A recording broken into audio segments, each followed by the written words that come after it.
ते चर्चा दुय्यम होते, मग निवेदन मंत्र्यांनी थांबून शेवटी करावी. आमचं ऐकायला एक तरी जॅकेटवाले मंत्री पाहिजेत ना. पगाराचं नंतर माझं भाषण होऊ दे, मग त्यानंतर आधी पगार वाढला तर जास्त लांब भाषण करावं लागेल. नाही, ते ठरले चर्चा झाल्यानंतर ते बिल मांडायचंय, मग ते वर जाईल असं ठरलंय. मगाशी मला येऊन सांगण्यात आलेलं आहे. अध्यक्ष महोदय,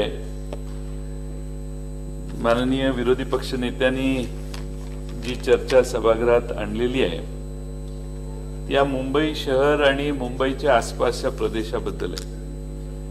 अध्यक्ष महोदय, मुंबई हे आंतरराष्ट्रीय शहर करण्याचं स्वप्न आपल्या सगळ्यांचं आहे आणि या शहरातला मराठी माणूस मुंबई शहर ही आपली जन्मसिद्ध हक्काची भूमी आहे अशा भावनेने या शहराकडे बघतो. अन्य लोकांसाठी कदाचित असेल, पण मराठी माणसासाठी मुंबई ही फक्त रोजीरोटी कमवण्याचं शहर आहे अशी काही परिस्थिती नाही. हा मानाचा, सन्मानाचा, अभिमानाचा, अस्मितेचा मानबिंदू आहे. कुठे गेले प्रभू साहेब? अध्यक्ष महोदय, आणि या मुंबईचं महत्व संयुक्त महाराष्ट्राच्या चळवळीत 105 हुतात्म्यांचं बलिदान देऊन आपण मराठी माणसानं मुंबईशी आपलं रक्ताचं नातं जोडलेलं आहे. आणि म्हणून अध्यक्ष महोदय, या मुंबईवरचा मराठी माणसाचा, महाराष्ट्राचा हक्क कुणी हिरावून घेऊ शकत नाही, हे तेवढंच खरं आहे. अध्यक्ष महोदय, आणि म्हणून महाराष्ट्राला आणि मराठी माणसाला मुंबईतल्या, अध्यक्ष महोदय, या शहराकडे राज्यातली आणि केंद्रातली मंडळी ज्यावेळी अनास्थेनं बघतात, अकार्यक्षमतेमुळे आणि दुजाभावाची वागणूक ज्यावेळी द्यायला सुरुवात करतात, त्यावेळी मराठी माणसाला आणि महाराष्ट्रातल्या जनतेला अतीव असं दुःख होतच. अध्यक्ष महोदय, मनमोहन सिंगांनी प्रधानमंत्री झाल्यावर Jawaharlal Nehru urban renovation mission मधून पहिल्यांदा मदत जर कुठल्या देशातल्या शहराला केली असेल तर ती मुंबई शहराला केली. काँग्रेस राजवटीने या मुंबई शहराला आज जी परिवर्तन दिसतंय आपल्याला मुंबई शहरात, व्यवस्थापनाचं, फ्लायओव्हरचं, बाकीच्या व्यवस्थेचं, हे काँग्रेसच्या राजवटीतनं आलं, हे आपल्याला मनमोहन सिंगांच्या कल्पनेतनं आलं, हे आपल्याला मान्य करावं लागेल. पण अध्यक्ष महोदय, आपण या शहराच्या समोर आपल्या कर्तबगारीने नवे नवे प्रश्न तयार केलेत, हेही तेवढंच खरं. आज दिल्लीत बसलेल्या माणसांचं मुंबईपेक्षा गुजरातवर जास्त लक्ष आहे, हेही तेवढंच खरं. मुंबईकडे दुजाभावपणाची वागणूक देण्याची प्रवृत्ती दिल्लीमध्ये बळावलेली आहे, हेही तेवढंच खरं. आणि याचा पदोपदी अनुभव मुंबईमध्ये जे सत्तेत बसलेले आहेत महापालिकेत त्यांना येतोय, हेही तेवढंच खरं. आज मला मनापासून बरं वाटलं. प्रभू साहेबांचं भाषण, शेलार साहेबांचं भाषण, आता महापालिकेमध्ये युती झाली असं समजावं अशी दोघांची भाषणं होती. आणि आपण एकमेकाला नाही, आता आयुक्तांना टार्गेट करायला लागलो. मागच्या 2 महिन्यापूर्वी आपण यांना टार्गेट करत होता, आता गॅलरीत बसलेल्या, लॉबीच्या पलीकडे बसलेल्या, अदृश्य लॉबीत बसलेल्यांना आपण टार्गेट करायला लागला. कारण आपल्याला आता निदेश देण्यात आलेले आहेत, आपण निदेशाचे धनी आहोत. आधी निदेश होता अटॅक, आता निदेश आहे कॉम्प्रोमाइज. आणि खरं म्हणजे मला कौतुक आहे राज्याच्या मुख्यमंत्र्यांचं की एखाद्यावर कसं वर्चस्व निर्माण करायचं असतं, एखाद्याला कसा ताब्यात घ्यायचा असतो आणि मग त्याशी नंतर गोड कसं बोलायचं असतं, याचं कसं त्यांनाच आहे. आणि म्हणून वारंवार अनेक प्रसंग येताना देखील महाराष्ट्रातला वाघ कायम शेळी शेळी शेळीच होतोय. याचं दुःख मराठी माणसाला एवढं आहे, शेलार साहेब, जे तुम्हालाही मनात नसेल, की या संबंधामध्ये मुख्यमंत्र्यांची खाजगीत चर्चा करणं गरजेचं आहे. आणि म्हणून अध्यक्ष महोदय, या मुंबई शहरामध्ये काही महत्वाचे प्रश्न आहेत. आमच्या शहरामध्ये किरीट सोमय्यांनी मध्ये काहीतरी आरोप केलेले, भाजपचे खासदार किरीट सोमय्या म्हटलेले की वांद्रे येथील साहेब आणि बाकीचे काय काय, पण ते किरीट सोमय्यांचंही दुकान बंद झाले. या संदर्भातलं सुरू केलेलं पण काय पुढे तोफेतनं पुढचा गोळा आलाच नाही. चालू ही है, लेकिन ये टारगेट तो कम से कम बंद हुआ है ऐसा दिख रहा है. अध्यक्ष महोदय, मुख्यमंत्र्यांनी या शहराच्या विकासासाठी काही घोषणा करायला सुरुवात केली. त्यांनी राणा भीमदेवी थाटात सांगितलं की या शहराच्या इन्फ्रास्ट्रक्चरची जबाबदारी मी घेतो आणि 5 वर्षात या मुंबई शहराचं परिवर्तन करतो.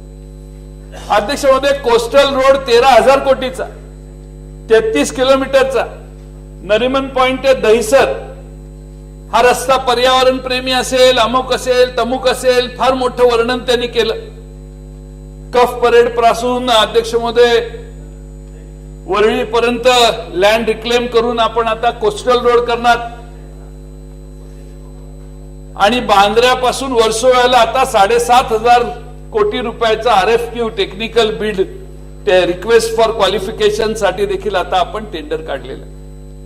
अध्यक्ष महोदय, वर्सोवा ते दहिसर हे मँग्रोव्ह वरून स्टिल्ट वरून रस्ता जाणार अशी फार मोठी स्वप्न मुंबईकरांना दाखवण्याचं काम या सरकारकडून करण्यात आलेलं आहे. मला तर त्यांनी सांगितलेलं आहे की 2019ला जयंतराव आपण या सगळ्या कोस्टल रोड वरून गार वाऱ्यात आपण प्रवास करू एकत्रित. पण अध्यक्ष महोदय, ग्राउंड रियालिटी काय, याच्यात कोणताही हालचाल नाही. उलट वर्सोवा ते वांद्रा सगळीकडचे टोल काढण्याची भूमिका घेणाऱ्या सरकारने वर्सोवा ते वांद्रा हा रस्ता देखील टोल माध्यमातून आम्ही याचे पैसे रिकव्हर करणार असं सांगितलेलं आहे. अध्यक्ष महोदय, परवाच जाहीर केलेलं आहे. अध्यक्ष महोदय, मुंबई महानगरपालिकेचं बजेट 39,000 कोटीचं, 40,000 कोटीच्या ठेवी आहेत, कॅश आहे. मग मला अध्यक्ष महोदय सांगा की या टोलची गरज काय, जर एवढी कॅश रिच महानगरपालिका असेल आणि राज्य आणि केंद्र सरकार उदार झालं असेल आणि आपण सगळीकडे टोल काढतोय अशी घोषणा करत असू, तर या शहरात येतानाचे 5 ठिकाणचे टोल तर काढलेले नाहीच नाही, पण नवा टोल निर्माण करण्याची देखील तयारी या सरकारने अध्यक्ष महोदय केलेली आहे. अध्यक्ष महोदय, बीएमसी मध्ये अधिकार आहे, बीएमसी ने खरं म्हणजे हे काम करायला पाहिजे, पण त्यातला बराचसा मोठा भाग MSRDC कडे घ्यायची व्यवस्था केलेली आहे. म्हणजे मुंबई महानगरपालिका कोणाच्या तरी ताब्यात आहे म्हणून त्यांना तो अधिकार, त्यांचा विकास करण्याचा, आपण पैसे द्या त्यांचं ते काम करतील, पण नाही, रस्ते विकास महामंडळाकडे ही व्यवस्था आली पाहिजे हा आग्रह. अध्यक्ष महोदय, महानगरपालिकेत GST आता येणार आहे आणि महानगरपालिकेचं उत्पन्न कसं होणार याची फार मोठी चिंता लागून राहिलेली. अगदी खासदार राऊत साहेबांनी देखील दिल्लीमध्ये राज्यसभेमध्ये याच्यावर आवाज उठवला. त्यांना ही भीती वाटते की केंद्र सरकारमधून आलेला पैसा राज्य सरकारकडे आला आणि राज्य सरकारकडून आमच्याकडे आला आणि तो डिले झाला तर मुंबई महापालिकेची दुर्दशा होईल. त्यांची शंका बरोबर आहे, त्यांचं म्हणणंही बरोबर आहे, पण हे करत असताना स्वतःच सरकार असणाऱ्या सरकारबद्दलचा अविश्वास ठायी ठायी त्यांच्या प्रत्येक वाक्यात राज्यसभेतल्या भाषणामध्ये दिसतोय. अध्यक्ष महोदय, आपलं सरकार आहे, आपले मुख्यमंत्री आहे, आपण सरकारमध्ये पार्टनर आहात. राज्य सरकारकडे आलेला पैसा तात्काळ मिळणार नाही अशी शंका घेण्याचं कारण नाही. उलट पक्षी हा पैसा वेळेवर येण्यासाठी काही मेकॅनिझम करण्याची तयारी मुख्यमंत्र्यांची दिसत असतानाही शिवसेनेच्या मनात शंका आहे. हे काही फारसं चांगलं आहे असं मला वाटत नाही. अध्यक्ष महोदय, खारलँडचा विषय फार मोठा आहे. 550-600 एकर मध्ये आपल्या उपनगरामध्ये एवढ्या मोठ्या प्रमाणात खारलँड आहे. त्या जमिनीचा लँड यूज बदलण्याचा प्रस्ताव आता प्लॅन मध्ये केलेला आहे.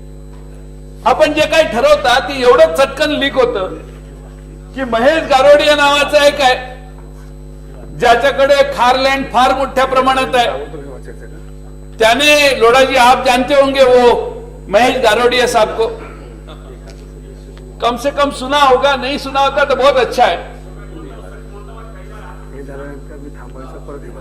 आपके ऊपर मेरा बहुत भरोसा है. मैं मानता हूं आप जब जुबान देते तो उस तरह से ही होता है और इसीलिए महेश, हाँ, मैं पहले माले पे रहता हूं, ये बहुत ऊंचाई पे रहते हैं, फरक इतना ही है. महेश गारोडिया जे आहेत त्या महेश गारोडियाकडे फार मोठी जमीन आहे. ती जमीन अध्यक्ष महोदय खारलँड याचा व्यवहारही त्याने करून टाकला. मी आता त्या बिल्डरचं नाव घेत नाही, पण त्या बिल्डरला देऊन त्याच्याकडून 1.5 लाख घरं बांधून घ्यायच्या संबंधातले करारही जवळपास होत आले. म्हणजे आपण प्लॅन मंजूर नाही, डीपी या शहराचा मंजूर नाही, लँड यूज चेंज झालेला नाही, तरी आपल्या या चर्चेमुळे बाहेर मार्केटमध्ये व्यवहार त्या पद्धतीने सुरू झाले. महेश गारोडियानेच शेकडो एकर जमीन ही एका मोठ्या बिल्डरला देण्याची व्यवस्था केली आणि अध्यक्ष महोदय व्यवहार देखील त्यांनी केला आणि त्या बिल्डरने अश्युरन्स दिलेला आहे 1.5 लाख घरं बांधायचं आणि ते आपल्या सगळ्या राज्य सरकारच्या इनडायरेक्ट संमतीनं झालेलं आहे. अध्यक्ष महोदय, डीपी मध्ये सॉल्ट प्लॅन आता आपण ओपन करणार आहे. आपण लो कॉस्ट हाऊसिंग साठी ह्या सगळं करतोय असं साधारणपणे चित्र तयार करतोय. यापूर्वी हिरानंदानी आणि बाकीच्यांना आपण लो कॉस्ट हाऊसिंग साठी जे जागा दिल्या त्यातनं जी घरं झाली त्याचे दर आज एका स्क्वेअर फुटाला 40-40, 25-25, 30-30 हजार रुपये आहेत आणि लो कॉस्ट हाऊसिंगचं घर हे आता तिथल्या मार्केटच्या प्रमाणामध्ये आता विकलं जातंय. आणि म्हणून अध्यक्ष महोदय त्याच्यावर मग PIL होतात, कोर्ट ताशेरे मांडतात आणि मग अध्यक्ष महोदय लो कॉस्ट हाऊसिंग साठी आपण ज्या जमिनी ओपन करतोय त्या जमिनीचा वापर या शहरातले बिल्डर अधिक धनाढ्य होण्यासाठी होतो. याची देखील जाणीव सरकारला आहे की नाही मला माहित नाही. अध्यक्ष महोदय, या ठिकाणी नाले सफाई बद्दल फार बोलून मी वेळ घेत नाही. सगळ्यांनीच या ठिकाणी अनेक वेळा सांगितलेलं आहे. 250, 300, 400 कोटी रुपये दरवर्षी करतात, करून दाखवलं अशी घोषणा अतुलजी काही लोकांची आहे. प्रत्येक गोष्ट करून दाखवली म्हटल्यावर बाकी त्याच्या तपशिलात गेलं तर तिथं भ्रष्टाचाराची नदी वाहते असं लक्षात येतं. आणि त्यामुळं अध्यक्ष महोदय आपण या सगळ्या चौकशी आता टाइम बाउंड करणार का? तुम्ही चौकशी नालेसफाईतल्या भ्रष्टाचाराची चौकशी लावली. आपल्याला 2017 साली या शहराला निवडणुकीला सामोरं जायचंय. माझी विनंती आहे मुख्यमंत्र्यांनी उत्तरात सांगावं की डिसेंबर अखेर नालेसफाईच्या भ्रष्टाचाराची चौकशी होऊन जे याच्यात दोषी आहेत त्यांना प्रायश्चित्त देण्यासाठी सरकार योग्य ते पावलं उचलणार का? म्हणजे आपल्याला निवडणुकीत प्रचाराला शेलार साहेब जरा सोपं जाईल. आपल्यालाच मदत करण्याचे हे सगळे प्रयत्न चालू आहेत आणि त्यामुळे असं काही होणार का याचाही अभ्यास करण्याची गरज आहे. अध्यक्ष महोदय, हे शहर हे मराठी माणसाची अस्मिता म्हणून आपण ओळखतो. मराठी शाळांचं रिवायवल करू असं महापालिकेतल्या सत्तारूढ पक्षानं सांगितलं. मराठी माणूस किती राहिले या शहरात? आता फक्त 23% राहिले. 25 वर्ष यांच्या सत्तेला मुंबई शहरात होत आहेत. त्या 25 वर्षामध्ये टक्क्याने मराठी माणूस या शहरातला कमी झाला. हे आपण सगळ्यांनी लक्षात घेतलं पाहिजे. आणि म्हणून अध्यक्ष महोदय, मराठी शाळांचे वर्ग सुस्थितीत आहेत का? मराठी शाळा स्ट्रेंथन करण्याची आपण मागच्या वेळी कमिटमेंट लोकांना केलेली त्याच्यासाठी किती पैसे खर्च केले? मराठी शाळेच्यासाठी निधी तुम्ही दिला का? या सगळ्याची उत्तरं आज दुर्दैवानं नकारात्मक आहेत. हे आपण लक्षात घेणं गरजेचं आहे. अध्यक्ष महोदय, मध्ये एक नवीन काहीतरी टॅब विद्यार्थ्यांना द्यायचा कार्यक्रम सुरू केला. टॅब देत असताना अध्यक्ष महोदय आता वेगवेगळ्या प्रसार माध्यम सांगायला लागले की टॅबवर आता मुलं अभ्यासाच्या व्यतिरिक्त बाकीच्याच इंटरनेट सर्फिंगचे उद्योग सुरू झालेले आहेत आणि ते एवढ्या मोठ्या प्रमाणात सुरू झालेले आहेत की गैर शैक्षणिक वापर हा आता हळूहळू जास्त वाढतोय. टॅबच्या क्वालिटी बद्दल, दर्जाबद्दल पेपरमध्ये एवढं आलेलं आहे की ते बोलून आपल्या सगळ्यांचा मी वेळ घेत नाही. पण अध्यक्ष महोदय, अभ्यासाच्या व्यतिरिक्त काय चालू आहे ह्याची माहिती घेतली पाहिजे. मला वाटतं आपण आपले संसदीय कार्यमंत्र्यांनी मध्ये एकदा पुण्यात भाषण केलेलं मुलांच्या समोर, मी तरुण आहे रात्री मी काय काय बघतो. अध्यक्ष महोदय, तशा पद्धतीनं सगळ्या त्या टॅबचा वापर व्हायला लागलेला आहे. हे आपण ध्यानात घेतलं पाहिजे आणि याच्यासाठी लक्ष ठेवण्यासाठी विनोद तावडे साहेबांनी लक्ष घातलं पाहिजे असं मी मुद्दामून या ठिकाणी सुचवतो. अध्यक्ष महोदय, व्हर्च्युअल एज्युकेशन, आपल्या नेनेबाई आल्या होत्या. उद्धवजी ज्यावेळी उद्घाटन व्हर्च्युअल एज्युकेशनच्या वर्गाचं सुरुवात केली त्या उद्धवजींच्या बरोबर त्या प्रमुख पाहुण्या म्हणून आपल्या नेनेबाई आलेल्या होत्या. आता त्यावेळी एवढी जाहिरात झाली नेनेबाईंच्या उपस्थितीमुळे, ते एवढी नेनेबाईंच्या उपस्थितीमुळे ती कार्यक्रम गाजला. सगळ्यांना माहिती आहे बघा. तर त्या नेनेबाईंच्या उपस्थितीमुळे प्रकरण ते कार्यक्रम चांगला झाला. पण अध्यक्ष महोदय, आता व्हर्च्युअल एज्युकेशन कुठे आहे? नेनेबाईंच्या इतर जाहिराती आम्ही बघत असतो, पण व्हर्च्युअल एज्युकेशनची ती त्या दिवशी केलेली जाहिरात अतुलजी आता दिसायला तयार नाही. व्हर्च्युअल आहे. आणि म्हणून मला असं वाटतं की या प्रकरणातही लक्ष घालण्याची गरज आहे. आणि ही व्हर्च्युअल रियालिटी जर सगळ्यात या सभागृहात कुणाला जास्त माहित असेल तर ते विनोद तावडेंना, त्यांच्याकडेच त्या संबंधातलं खातं आहे. आणि म्हणून माझी विनंती आहे की या व्हर्च्युअल एज्युकेशनचं काय झालं, टॅबच्या पद्धतीत काय, कशा पद्धतीनं टॅबचा वापर होतोय, याचाही अभ्यास अध्यक्ष महोदय सरकारनं करण्याची गरज आहे. अध्यक्ष महोदय, मगाशी मी सांगितलं 25 वर्ष आता सरकारमध्ये मुंबईच्या महापालिकेत या सत्तारूढ पक्षाला यांची युती 84 पासून आहे. पण मुंबईमध्ये मोठा भाऊ आणि लहान भाऊ, भारतीय जनता पक्ष लहान भाऊ आणि आपले थोरले भाऊ शिवसेना, हे हिशेब मुंडे साहेबांच्या वेळेपासून सतत चाललेला आहे. पण अध्यक्ष महोदय, लहान भाऊ ज्यावेळी मोठा भाऊ होण्याचा प्रयत्न करतो असं कधी होत नाही. लहान भाऊ हा लहानच राहतो. एखाद्याचं वय 35 असेल, लहानाचं 30 असेल, तर 30चा 36 वर्षाचा होऊ शकत नाही. पण इकडे तर लहान भाऊ मोठा भाऊ होण्याचा प्रयत्न करतो. आणि त्या मोठा होण्याच्या आविर्भावामध्ये या महापालिकेच्या एवढ्या चौकशा केलेल्या आहेत की बिचारे आता हाताची घडी घालून गप्प बसायला लागलेले आहेत. काय आता प्रत्येक प्रश्नात कसं टॅप करायचं माणसाला, याचं विशेष वैशिष्ट्य हे राज्याच्या मुख्यमंत्र्यांनी आत्मसात केलेलं असल्यामुळं शेवटी आपल्याला अध्यक्ष महोदय खरं म्हणजे काही करता आज येता येत नाही, बोलता येत नाही, सांगता येत नाही आणि सहन होत नाही. अशी एक जाहिरात असते पेपरला, नवाकाळमध्ये उजवीकडे वर असते बघा अध्यक्ष महोदय. आणि त्यामुळे अध्यक्ष महोदय, या शहरात स्मार्ट सिटीचा विषय आला.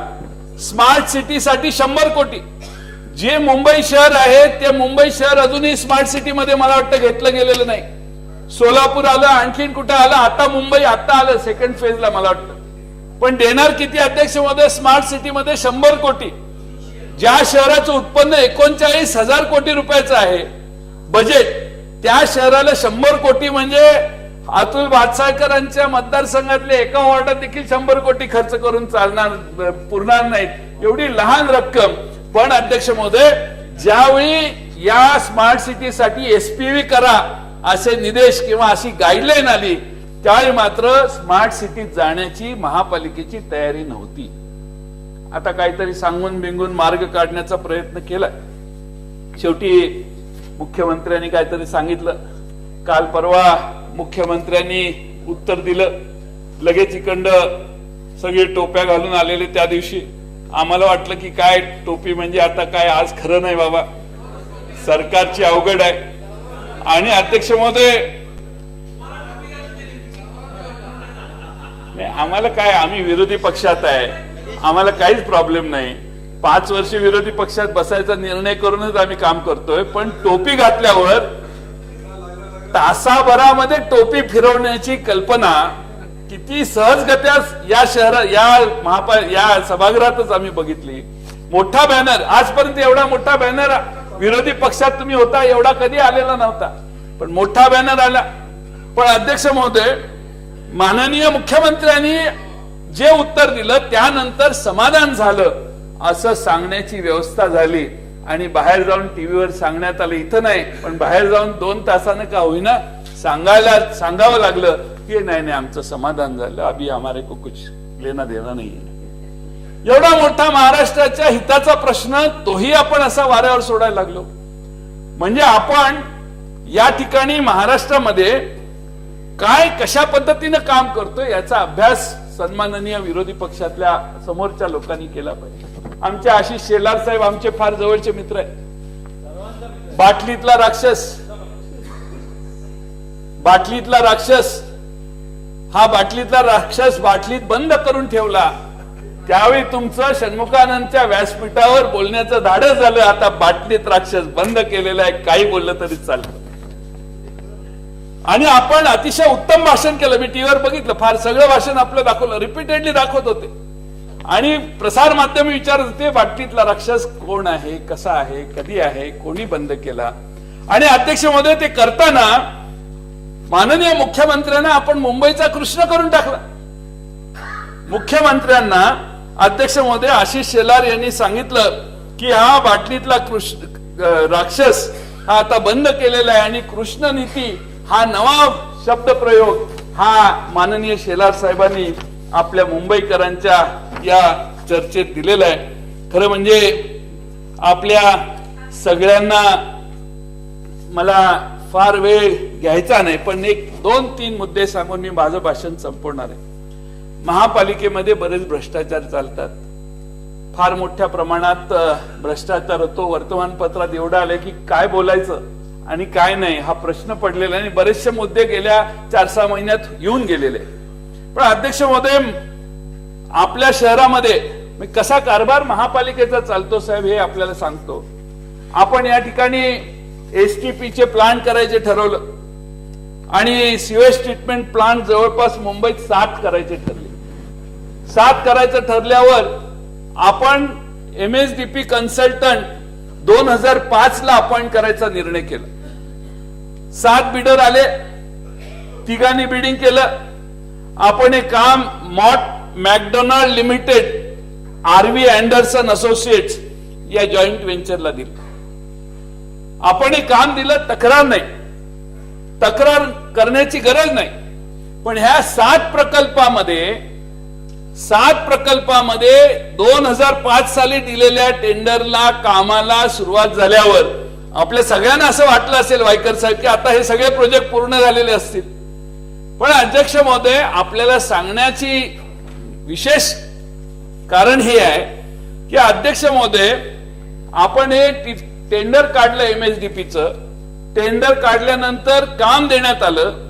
माझ्याकडे इव्हॅल्युएशनचे क्रायटेरिया आहेत, त्याच्यावर बोलून मी वेळ घेत नाही, त्याच्यात शंकास्पदच बऱ्याचशा गोष्टी आहेत. पण अध्यक्ष महोदय, ज्या कंपनीला हे काम दिलं त्या कंपनीला आपण अध्यक्ष महोदय 83 कोटीला काम दिलं. आणि हे 83 कोटीला काम दिल्यानंतर त्या कंपनीने आपलं काय काम केलं असेल. आता जवळपास 15 सालापर्यंत ते काम करत होती कंपनी. हे करत असताना त्या कंपनीला आपल्या महापालिकेने सिव्हिक स्टँडिंग कमिटीने अध्यक्ष महोदय ऍडिशनल 99 कोटी 57 लाख रुपये दिले. म्हणजे अध्यक्ष महोदय 185 कोटी रुपये हे कन्सल्टंटना दिले. माझी त्याच्याबद्दलही तक्रार नाही, असू शकतं कन्सल्टेशन मध्ये काहीतरी झालं असेल, काय नाही. अध्यक्ष महोदय, ज्या कन्सल्टंटला 185 कोटीची पेमेंट झालं त्या कन्सल्टंटने या शहरात काही काम केलं नाही. फक्त कुलाब्याच्या STP प्लांटचं काम सुरुवात केली. त्याच्यावर जबाबदारी होती 7 प्लांटची. 7 STP करणार होता, एका STPचं काम त्याने सुरू केलं. आणि अध्यक्ष महोदय, केलं ते केलं. पण अध्यक्ष महोदय, आपल्याकडे BMC plan to set up sewage treatment plant at Colaba, Worli, Ghatkopar, Bandra, Versova, Malad and Bhandup for around 1600 crore. However, the cost later escalated to ₹5,500 crore. After Thursday's approval, BMC will pay around 185 crore only as consultant fee for the project. हे कधी अध्यक्ष महोदय? आपण 7 साली त्याला याच्या संदर्भात काही खर्च वाढायला लागला वगैरे वगैरे वगैरे. अध्यक्ष महोदय, माझ्याकडे अपडेटेड इन्फॉर्मेशन आहे. मे 28, 2015 या ठिकाणी अध्यक्ष महोदय, in a blow to the already delayed municipal sewage disposal project 2, Brihanmumbai महानगरपालिका ने डिसाइड केलं की या कन्सल्टंटच्या सर्व्हिसेस डिस्कंटिन्यू करायच्या. It had appointed to prepare a design report for the project. त्यांची सर्व्हिस डिस्कंटिन्यू करायचा निर्णय केला आणि contract with the consultant also expired in April. अध्यक्ष महोदय, ज्या कन्सल्टंटला 185 कोटी रुपये दिले त्याला आपण टर्मिनेट केला. त्याची मुदत संपल्यावर त्याचा विषय बंद केला. आणि अध्यक्ष महोदय, आता नवीन कॉन्ट्रॅक्ट किंवा नवीन टेंडर काढायची तयारी या मुंबई महापालिकेत 2015च्या एप्रिल नंतर सुरू झाली. मी यासाठी हे सांगतोय अध्यक्ष महोदय की 180 कोटी रुपये जी कंपनी आहे मॉट मॅकडॉल कन्सोर्टियम, त्यांचे पंकज वोरा म्हणून प्रतिनिधी आहेत, ते काय म्हणतात, there was delay in the project because of many reasons such as environment वगैरे वगैरे and political issues. The BMC is also responsible for the delay. अध्यक्ष महोदय, अर्थ सरळ आहे की कन्सल्टंट नेमायचे, 185 कोटी रुपये कन्सल्टंटला द्यायचे आणि त्याच्याकडून कामाची डिलिव्हरी 1 देखील घ्यायची नाही. अध्यक्ष महोदय, हे फार आक्षेपार्ह आहे. अशा पद्धतीने कन्सल्टंट नेमण्याचा व्यवसाय हा मुंबई महानगरपालिकेनं एवढ्या मोठ्या प्रमाणात केलेला आहे की कन्सल्टन्सी मधला भ्रष्टाचार बाकी महापालिकेत लांबच राहिलं, पण फक्त कन्सल्टेशन मध्ये कामं जी दिलेली आहेत त्यातील किती मोठ्या प्रमाणात पैसे गुंतलेत आणि महापालिकेने खर्च केलेत ते अध्यक्ष महोदय या शहरात आपण तपासून बघण्याची गरज आहे. मला वाटतं मुख्यमंत्री महोदयांनी याची चौकशी करावी आणि याचा कुठेतरी निर्णय लावावा आणि हे सगळे निर्णय चौकशा वगैरे हे 2017च्या महानगरपालिकेच्या निवडणुकीत लागले पाहिजे. अध्यक्ष महोदय, मी फार वेळ घेत नाही. मधल्या काळामध्ये आपण चिंतेत होतात, सगळे नाराज झाले विधानसभेचे सदस्य. 2 मिनिटात पाठवा. 3.5 मिनिटं. ठीक आहे. मी फार त्रास देत नाही, कुणालाच त्रास देत नाही मी, कारण शेवटचा दिवस आहे तो गोड व्हावा. आता काहीतरी चहापान असेलच त्यामुळं. अध्यक्ष महोदय, सगळे आमदार बिचारे नाराज झाले, उद्धवजींच्याकडे गेले, उद्धवजींनी मीटिंग घेतली. बसा ना, पण तेच तो प्रॉब्लेम आहे. उद्धवजींचं नाव घेतल्यावर बसायला प्रॉब्लेम आहे तुमच्या सगळ्यांचा. अध्यक्ष महोदय, दीपक सावंत असतील, आमचे देसाई साहेब असतील, रावते साहेब असतील, शिवतारेंच्या बद्दलही असेल, सगळ्यांच्या बद्दल तक्रारी झाल्या. उद्धवजी बाहेर 15-20 मिनिटं गेले, परत आले आणि म्हटले आता ही शेवटची संधी मुख्यमंत्र्यांना देऊ, आता जावा तुम्ही कामाला लागा म्हणून. आले बिचारे सगळे नाराज होऊन. आमची लोक तुमच्यात आली आहेत ना आता. आम्हाला सगळे यांचंही कळतं आणि यांचंही कळतं, काय अडचण नाही. आणि त्यामुळे अध्यक्ष महोदय मंत्र्यांना त्यांनी सांगितलं मंत्रिमंडळातनं बाहेर पडा आणि आता कामाला लागा, पक्ष कार्यासाठी काम करा. नव्यानं देतो की नाही बोलले की नाही मला माहित नाही, पण अध्यक्ष महोदय खरं म्हणजे आता आमदारांची कामं होत नाहीत, बिचाऱ्यांची तक्रार आहे. पण अध्यक्ष महोदय कसे होतील? लाख मरो पण लाखाचा पोशिंदा न मरो, अशी एक मराठीत म्हण आहे. आता पोशिंद्याची जर कामं व्हायला लागली डायरेक्ट, तर बाकीच्या सैन्याची कामं झालीच पाहिजे असं नाही. भोईवाड्याचं काम झालं असेल, अभ्युदयनगरचं काम झालं असेल, तुम्ही कशाला चिंता करताय? आता तुमची लहान मोठी कामं झाली ना झाली, तुम्ही तसंच निवडणुकीला जायचे. कामं वरच्यावर झालेली आहेत आणि त्यामुळं लाख मरो पण लाखाचा पोशिंदा मरता कामा नये, ही भूमिका अध्यक्ष महोदय गरजेची. अध्यक्ष महोदय, अलीकडच्या काळात आपण ओंकारामधलं गाणं शेलार साहेब ऐकलं असेल. ओंकारामध्ये बीडी जलायले, तसं आता आपल्या मुख्यमंत्र्यांनी नवीन गाणं सुरू केलंय, ईडी लगायले हे एक नवीन गाणं आता सुरू केलेलं आहे. आणि अध्यक्ष महोदय, फार शेलार मामा आमचे किती बोलायचे बिचारे, अतिशय तडाखेबाज बोलायचे, इतके बोलायचे. ती मध्ये कोणतरी मेननबाई आली, तिने काय मुलाखती दिल्या, खरं खोटं हा तपशिलात आपण जाण्याची गरज नाही, तो खाजगी विषय आहे त्यांचा, मी काय त्यांच्यावर टीका करत नाही. पण अध्यक्षांमध्ये ही नवीन पद्धत सुरू झालेली आहे. आमच्या शिवसेनेच्या आणि भारतीय जनता पक्षाची आघाडी ही महापालिकेत व्हावी असा प्रयत्न असेल दोघांचा, आणि हो न तुमचा अंतर्गत प्रश्न आहे. पण अध्यक्ष महोदय, मी मगासपासून जे सांगतोय की मुख्यमंत्री महोदयांच्याकडून या एवढ्या मोठ्या वाघाला ताब्यात काबूत आणण्याची अतिशय सहजगत्या काम त्यांनी केलं, त्याला त्या मगाशच्या गाण्याला फार मोठा अर्थ आहे. बीडी जलायले नाही, आता ईडी लगायले, असा नवीन विषय हा कदाचित सुरू झालाय का काय असं मला माहित नाही. पण मुंबईत सगळीकडे चर्चा आहे कि अपना वाघ अभी पहिले जैसा डरका है क्यों नहीं फोडता, असा एक शंका सामान्य माणसाला आहे. आता तुमची आघाडी होणार, 50-50% जागा वाटून घेणार का शेलार साहेब आमचे भाजपचे अबू हाशिम अध्यक्ष? आझमी.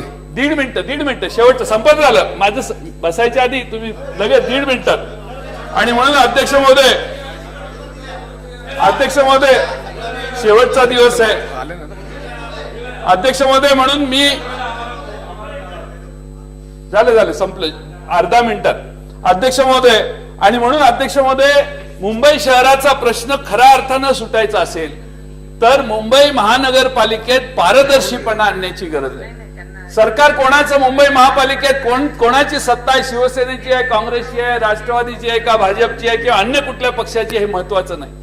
पण महानगरपालिका कशा पद्धतीने चालवले जातात, त्यात मुंबई महानगरपालिका ही अतिशय भ्रष्ट मार्गाने चालवण्याची व्यवस्था व्हायला लागलेली आहे. आणि म्हणून मुंबई महानगरपालिकेकडून योग्य त्या सुविधा आणि सेवा मिळत नाहीत. आणि त्या सुविधा आणि सेवा चांगल्या मिळायच्या असतील तर राज्याच्या मुख्यमंत्र्यांनी त्यांनी ज्या चौकशा चालू केलेल्या आहेत, त्यांनी जे उच्चार केलेले आहेत, त्यांनी ज्या वस्तुस्थिती मांडलेल्या आहेत, त्याचा अंत हा डिसेंबरच्या आत करावा. म्हणजे 2017 साली मुंबईकरांना मतदान करताना कोण भ्रष्ट आणि कोण स्वच्छ हे कळेल. जर हे केलं नाही तर मग तुम्ही एकमेकात हातात हात घालून हा भ्रष्टाचार केला असं सामान्य माणसं समजतील असा विश्वास बाळगतो आणि माझे 2 शब्द संपतो.